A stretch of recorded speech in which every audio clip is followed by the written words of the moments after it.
The second book in our series is Naomi Klein's The Shock Doctrine. Her thesis, basically, is economic shock therapy and the opportunities that that creates for reconstructing society in the way that the most influential power players prefer to see it. But what really gets us to the nub of it is a quote, a famous quote from the Chicago School founder, Milton Friedman. And he says, "Only a crisis, actual or perceived, produces real change. When that crisis occurs, the actions that are taken depend on the ideas that are lying around." Naomi Klein goes on to just expand on that a bit, and she says,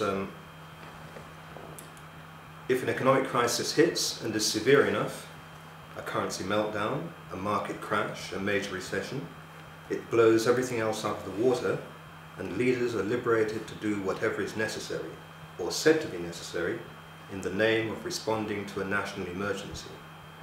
Crises are, in a way, democracy-free zones, gaps in politics as usual, when the need for consent and consensus do not seem to apply. Scary stuff. Yeah, and evidently true in a practical sense, because that is what we see going on. When the first Gulf War happened, there was a Time magazine article, I remember, and it was about that after the Second World War, people from the Johns Hopkins University who were close to the seat of power, they'd gone to the president and they said, look, Saudi Arabia is going to be fundamentally important for the future. We have to have a military presence there. And the president had said, you're absolutely right, but it's impossible, we can't do it. And apparently the same scene had been replayed with presidents for quite a long time. And then there had come the famous confrontation with Saddam Hussein.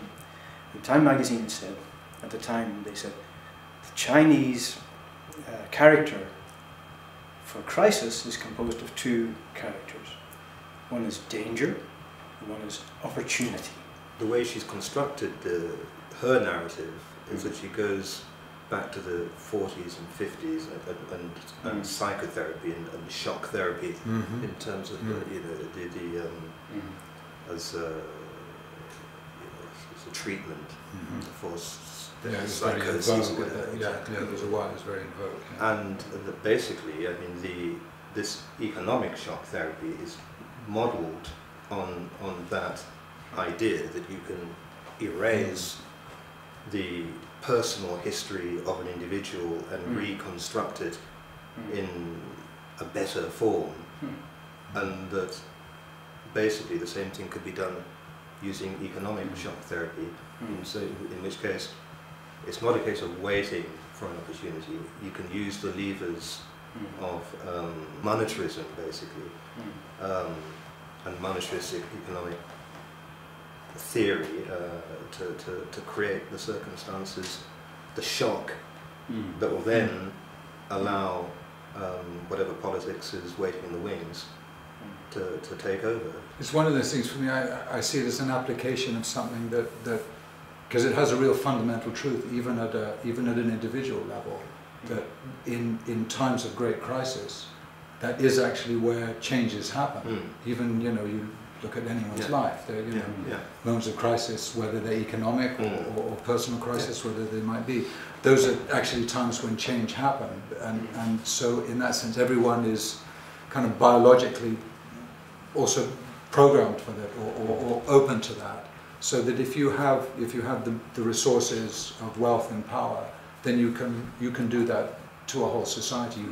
You can induce the shock that then enables the whole thing to be shaped in another way. But looking at what we're heading to now, where we've got a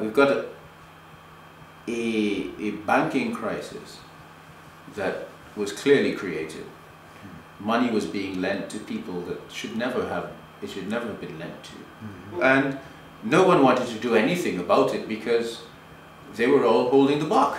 Yeah. You know? Yeah, it's the emperor's got no clothes moment that no one wants to recognize. Yeah, exactly. And once that, that comes into the forefront, governments are told, well, if you don't do something about it, the economy is going to collapse, and they bail out the banks.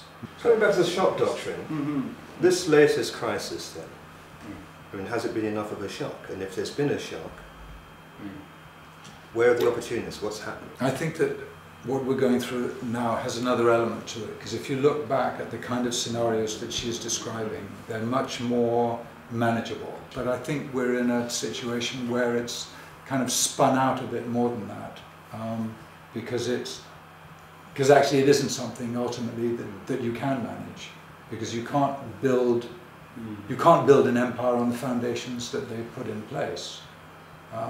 And in that sense, I think that there's an interesting flip side available here, because the crisis is also an opportunity for us. For people who want to see something decent and wholesome, it's also an opportunity in that way for us. It's a crisis for everybody. But then how one responds to that, different people respond in different ways. One of the things we've really seen is the movement towards the extreme privatization of money, creation of credit cards, and other, For the alternative currencies. Other alternative currencies, which bankers are very happy about, because it not only it has offered them the opportunity to track money.